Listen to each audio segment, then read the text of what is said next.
ಈ ಅದ್ದೂರಿ ದಸರಾ ಯಾರಿಗೆ ಬೇಕು ಅಂತ ನಮ್ಮ ಇವು ಯಾರು ಸಿದ್ದರಾಮಯ್ಯನ ಮಗ ಕೇಳಿದಾನೆ ಅಲ್ಲಿ ಯತೀಂದ್ರ ಪಾಪ ಯಾರೂ ಮಾತಾಡಿಲ್ಲ.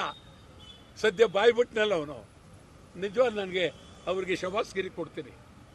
ಅವ್ರ ಅಪ್ಪಿದ್ರೆ ಬೇರೆ ಈ ಗುಂಪಿನಲ್ಲಿ ನಿಂತ್ಕೊಂಡು ಅದ್ದೂರಿ ದಸರಾ ಬೇಡ ಅಂದ.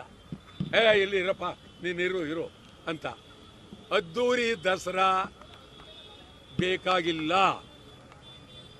ದೇವರು ನೋಡೋದಕ್ಕೆ 2,000 3,000 ಟಿಕೆಟು ಬೇಕಾಗಿಲ್ಲ.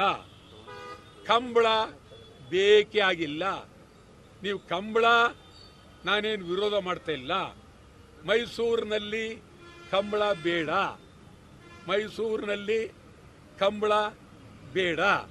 ಕಂಬಳ ಮಂಗಳೂರಿನಲ್ಲೇ ನಡೆಸ್ಕೊಡಿ. ಅಲ್ಲಿ ಅದ್ದೂರಿಯಾಗಿ ಮಾಡಿ. ನಮ್ದೇನು ಅದೇನಿಲ್ಲ. ಆದರೆ ಕಂಬಳ ಮಾಡಿ. ಮತ್ತು ಈ ದಸರಾ VIP ಗಳಿಗೆ ಅವರುಗಳಿಗೆ ಮಾಡಬೇಕು. ಮುಖ್ಯಮಂತ್ರಿ ಮೆರವಣಿಗೆ ಆಗಬೇಕು. ಈ ರೀತಿಯಾದಂಥ ಭಾವನೆಗಳು ಬಂದಿದೆ. ಇದು ಒಳ್ಳೆಯದಲ್ಲ. ಸಾಮಾನ್ಯ ಜನ ಮಳೆನೇ ಇಲ್ಲ ಕೊರಗ್ತಾ ಇದ್ದಾರೆ. ಬೆಳೆ ಇಲ್ಲ ಕೊರಗ್ತಾ ಇದ್ದಾರೆ.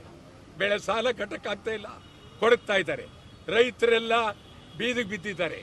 ಬಹಳ ಕಣ್ಣೀರಿನ ಕತೆ ಇದು. ಕಣ್ಣೀರಿನ ದಸರಾ ಆಗುತ್ತೆ. ಕಣ್ಣೀರಿನ ದಸರಾ ಮಾಡಬೇಡಿ. ಚಾಮುಂಡೇಶ್ವರಿ ತಾಯಿಗೆ ಪೂಜೆ ಮಾಡಿ ಆವತ್ತಿನ ದಿನ ಮೆರವಣಿಗೆಯಲ್ಲಿ ಪೂಜೆ ಮಾಡಿ ಬಿಡಿ, ಸಾಕು. 15 ದಿವಸ 20 ದಿವಸ ಮಾಡ್ತಕ್ಕಂಥದ್ದು ಒಳ್ಳೆಯದಲ್ಲ. ಇದ್ರ ಜೊತೆಗೆ ಯುವ ದಸರಾ ಅಲ್ಲಿ ಎಲ್ಲ ಬರೀ ಪರಭಾಷೆ ಚಿತ್ರಗಳ ಹಾಡನ್ನಾಕಿ ಡ್ಯಾನ್ಸ್ ಮಾಡಿಸ್ತೀರಿ, ಒಳ್ಳೆಯದಲ್ಲ. ಕರ್ನಾಟಕದ ಸಂಸ್ಕೃತಿ, ಕನ್ನಡ ಸಂಸ್ಕೃತಿ, ಯುವ ಜನಾಂಗದ ಇತಿಹಾಸ ಇದರ ಬಗ್ಗೆ ನಡಿಬೇಕು. ಅದರ ಬಗ್ಗೆನೂ ನೀವು ಸರ್ಕಾರ ಗಂಭೀರವಾಗಿ ಯೋಚನೆ ಮಾಡಿ.